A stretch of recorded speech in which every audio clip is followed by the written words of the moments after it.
잠언 25장.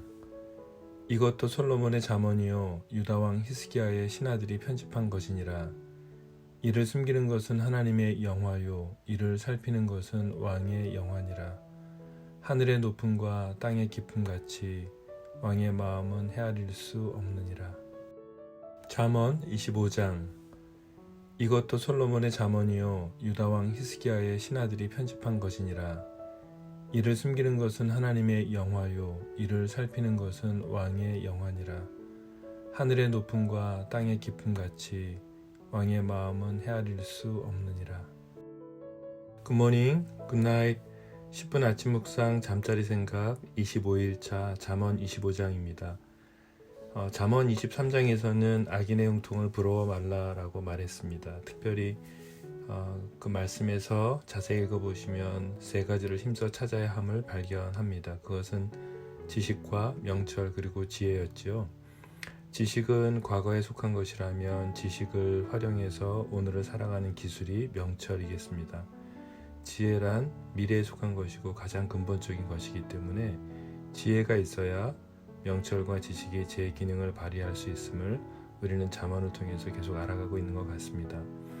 돈이나 명예가 없다고 낭망하지 말고 세 가지를 구하며 살아가야 한다고 계속 지혜자는 말하고 있습니다. 여러분과 제가 가지고 있는 것들을 작게 혹은 가볍게 보지 마시고 계속해서 우리에게 주신 지식과 명철과 지혜로 하나님이 기뻐하시는 선한 일을 멈추지 말아야 합니다. 우리가 선한 일을 하는 목적이 있다면 그 이유가 무엇일까요? 하나님이 우리를 감찰하시고 도우시고 함께 하시기 때문입니다.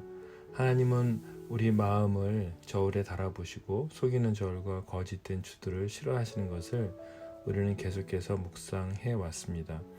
하나님은 우리 마음의 동기를 알고 계시기에 지혜를 사모하며 성공의 열매를 가지고 섬기라고 주님은 24장까지 계속 말씀하고 계십니다. 잠언 25장은 솔로몬의 세 번째 잠언의 시작입니다. 이 잠언은 1절에서 보시는 것처럼 히스기야의 신하들이 편집한 지혜서라고 보시면 됩니다. 히스기야는 남유다의 왕이었죠. 남유다의 그 선한 왕 8명 중에 한 명이기도 했습니다. 이스라엘 역사에 아주 중요한 사건이 있었죠. 북이스라엘이 아수르에 멸망한 사건입니다. 북이스라엘과 남유다는 공전하고 서로 갈등을 반복하면서 역사를 함께 이끌어갔지만 결국 망하게 되었네요. 정치적으로는 분리되어 있었지만 하나의 민족이었습니다. 이것은 히스기야 왕으로서는 큰 충격이었을 것입니다. 히스기야는 2개의 지파의 왕이었고 북이스라엘은 10개 지파로 되어 있었죠. 분열 왕국의 상황에서 히스기야가 해야 할 역사적인 책임을 느꼈을 것입니다. 그것이 무엇이었을까요? 훨씬 큰 북이스라엘이 이방 나라에 망하고 나니까 히스기야는 국제 정세에 민감할 수밖에 없었을 것입니다. 북이스라엘의 민족 문화를 보존해야 될 책임과 북이스라엘의 피난민들과 함께 더불어 살아야 하는 부담과 책임, 또 지혜가 필요했겠죠. 남유다가 미래를 제시해야만 하는 중요한 역사적인 책임을 느꼈을 것입니다. 이때 히스기야는 개혁을 진행하게 되었습니다. 또 지혜의 잠언들을 모아서 또 지혜의 의미를 또 다시 그 현대에 맞게 재해석해서 백성들을 교육하는 데 사용하고자 했습니다. 바로 여기에 잠언 25장이 시작되고 히스기야가 이 편집을 명한 것입니다. 25장에는 세 가지의 핵심 내용을 말하고 있는데요. 하나님은 어떤 분이신지, 그리고 한 나라의 왕은 어떻게 백성을 다스려야 하는지, 또 백성들이 하나님 앞에서 그리고 공동체 안에서 서로 어떤 자세를 가져야 되는지는 이 25장에서 계속 말하고 있습니다. 1절, 2절, 3절에 이 내용이 우선 담아져 있고 그 이후에 이제 지혜의 내용들을 이야기하고 있는데요. 2절부터 보겠습니다. 2절 말씀, 이를 숨기는 것은 하나님의 영화요 이를 살피는 것은 왕의 영화니라. 하나님의 영화, 왕의 영화가 나오고 있네요. 유진 피터스는 이 본문을 이렇게 썼습니다. 하나님은 이를 숨기는 것을 기뻐하시지만 과학자들은 이를 밝혀내는 것을 기뻐한다. 1절에서의 핵심 내용은 2절에서의 핵심 내용은 하나님을 알 수 없다는 거죠. 인간이 가진 지혜와 능력으로는 하나님을 아는 것은 불가능하다는 말씀입니다. 여러분 주변에 하나님을 다 안다고 이야기하는 사람이 있습니까? 네, 아주 위험한 사람이죠. 그 사람들로부터 도망치십시오. 신학적으로는 숨어 계신 하나님이라는 의미입니다. 중세 때는 사람들이 하나님을 숨어 계시는 하나님으로, 종교개혁 시대에는 계시하시는 하나님으로 명명을 했었습니다. 인생의 질문을 우리가 다 알 수 없겠죠. 또 해답을 알 수 있는 지혜도 없죠. 어리석은 사람들은 하나님을 안다고 합니다. 하나님이 이끄시는 큰 그림을 인간이 다 이해할 수 없습니다. 여러분의 지금의 상황을, 처한 환경을, 자녀의 상황을, 혹은 사역이나 직장의 상황을 쉽게 하나님의 이름으로 판단하거나 정의를 내리지 말아야 합니다. 우리는 한 걸음 또 한 걸음 그분과 동행하면서 알아가는 연약한 피조물입니다. 하나님을 알아가려고 했던 대표적인 인물이 성경에 욥이 있죠. 여러분 아시는 것처럼 욥은 창세기 시대와 동일한, 창세기의 시대와 동일했었던 그 인물이죠. 욥과 하나님과의 대화가 있습니다. 욥이 하나님께 질문을 합니다. 하나님은 욥에게 답 대신 질문을 수없이 말씀하십니다. 너는 아느냐? 이렇게 하면서 막 시작하죠. 욥기를 읽으면 놀랍습니다. 하나님의 질문이 매우 놀랍습니다. 질문에 답할 수 없었습니다. 욥은 대답을 하나도 하지 못합니다. 결국 마지막에 이렇게 이야기하죠. 하나님, 저는 모릅니다. 였습니다. 자신이 고난을 받는 이유를 결국 알아내지 못합니다. 욥의 고백은 다른 결론에 이르죠. 하나님을 경외함으로 마무리하게 됩니다. 욥기 42장 2절을 보면 주께서는 못하실 일이 없사오며 무슨 계획이든지 못 이루실 것이 없는 줄 아오니 라고 고백합니다. 이 본문에서 답을 찾으시려면 우리가 놓치는 것이 있는 것이죠. 창조주와의 대면이 있었던 사실을 여러분과 제가 기억해야 합니다. 창조주 하나님과 피조물이 대면해서 이야기를 나눴네요. 그 이후에 욥의 고백이 달라졌습니다. 하나님의 임재를 경험했습니다. 욥이 하나님을 안다고 생각하지만 그렇지 못합니다. 너무도 신비한 일이 많습니다. 하나님이 하시는 일을 우리는 조금도 파악하지 못합니다. 물론 짧은 인생 속에서 우리는 시간이 지나 아주 어렴풋하게 알게 되겠죠. 아, 이것이 하나님의 이런 계획이었구나. 그래서 우리는 다 알지 못합니다. 그래서 우리는 우리의 부족함을 알기 때문에 하나님의 전지전능하심 앞에 영광을 돌리게 되는 거죠. 2절의 두 번째 문장입니다. 왕은 어떻게 다스리는가이죠. 2절은 이를 살피는 것은 왕의 영환이라입니다. 하나님은 숨기시지만 당신의 뜻을 나타내시는데 그것을 계시라고 우리 말합니다. 하나님이 드러난 계시를 우리가 부지런히 살펴서 행하고 순종하는 것이 왕의 사명이죠. 지혜를 찾을 때 어떻게 찾으라고 하셨는지 여러분 잠언을 다시 찾아보시면 반복되고 있는 내용입니다. 2절에서 살피는 것은 무엇입니까? 우리가 꼭 봐야 되는 것, 주의를 집중해서 자세히 찾는 것입니다. 우리의 인생을 알 수 없지만 하나님은 나 개인을 향한 뜻이 있다는 것입니다. 그것을 살피고 또 그것을 찾아서 하나님께서 원하시는 우리를 향한 뜻, 거기에 맞게 행동하면 되는 것입니다. 하나님의 계시의 방법 중 가장 확실한 것이 무엇이죠? 네, 지금 여러분과 제가 읽는 말씀입니다. 성경이죠.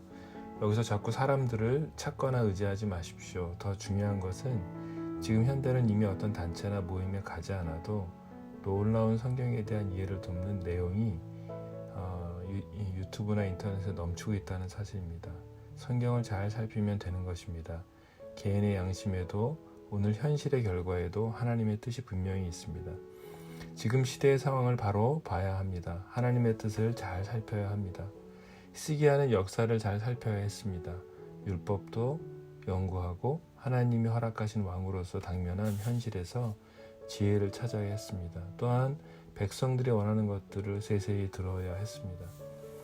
3절의 말씀을 좀 볼까요? 하늘의 높음과 땅의 깊음 같이 왕의 마음은 헤아릴 수 없느니라. 하나님의 뜻을 찾아 살피는 왕의 마음은 미련한 사람들이 헤아릴 수 없습니다. 알 수 없다는 것입니다. 하나님의 뜻을 찾아 살피고 헤아리고 그것을 따라 결정한 여러분의 결정은 아무도 알 수 없다는 것입니다. 미련한 사람들은 여러분의 결정을 깨달을 수 없다는 것이죠. 하늘의 높음과 땅의 깊음 같이 하나님의 뜻을 더 높이, 더 깊이 알려고 노력한 사람은 그 사람은 어떻게 알겠어요, 그렇죠? 미련한 사람들은 절대로 여러분과 저의 마음을 헤아릴 수 없습니다. 바울도 에베소서에서 기록하고 있습니다. 그 넓이와 길이와 높이와 깊이가 어떠함을 깨달아 하나님의 모든 충만하신 것으로 너희에게 충만하기를 구하노라. 여러분과 제가 하나님의 임재와 말씀 가운데 있으며 부지런히 지혜를 찾으면 발견한 지혜를 통해서 걸어가는 걸음걸음, 그 가운데 선택하는 선택, 이것을 악인과 미련한 사람들은 절대로 이해하지 못한다는 말씀입니다. 그 이유는 그것은 하나님으로부터 온 지혜이기 때문입니다.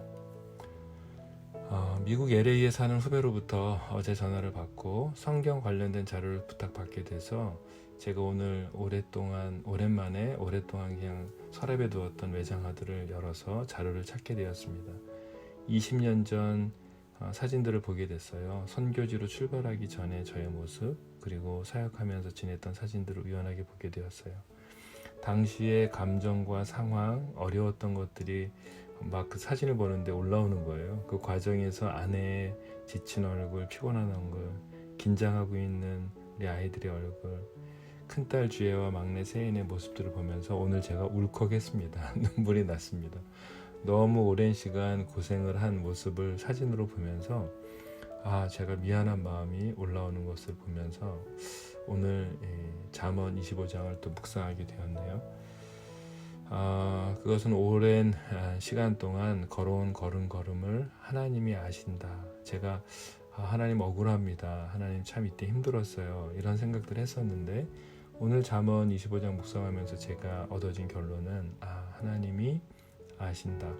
나는 모른다. 나는 몰라도 된다. 하나님이 아시면 된다. 제가 여기까지 와 있는 이유 잘 모르겠어요. 하지만 하나님이 아시니 저는 그것으로 감사하다는 고백을 오늘 가정예배 때 우리 가족들과 했습니다. 오늘은 다음 멘트로 기도를 가름하고 싶습니다. 사랑하는 묵상 동역자 여러분, 정말 수고 많으십니다. 오늘도 정말 수고하셨습니다. 힘에 지나도록 하나님 마음으로 함께 저와 서주시는 분들도 너무 감사를 드립니다. 병상에서 암과 싸우는 형제 자매님들 힘내십시오. 자녀와 가족의 또 형제 자매의 문제 때문에 말도 제대로 못하고 나눌 수도 없는 비밀스러운 고백들도 제가 알고 있습니다. 또 어떤 분은 재정의 빚으로 압박을 받으시면서 죽음을 선택하려고 하셨다가 다시 묵상을 하게 됐다고 저에게 고맙다는 문자를 주신 형제님까지, 또 어떤 분들은 자신의 성 정체성이 흔들려서 나 자신과 싸우며 하나님께 기도로 나아가고 있다고 고백하는 여러 형제 자매님들, 그리고 그 가정들 힘내십시오. 우리의 하나님께서 지키시고 고치시고 치유하시고 변화시키시고 회복시키시고 또 도우시고 위로하시고 보호하시고 격려하시고 함께하시고 동행하고 계십니다. 지금 여러분과 제 안에서 우리를 만지고 위로하고 계십니다. 사랑하는 여러분, 포기하지 마십시오. 하나님께 눈을 향하십시오. 사랑합니다.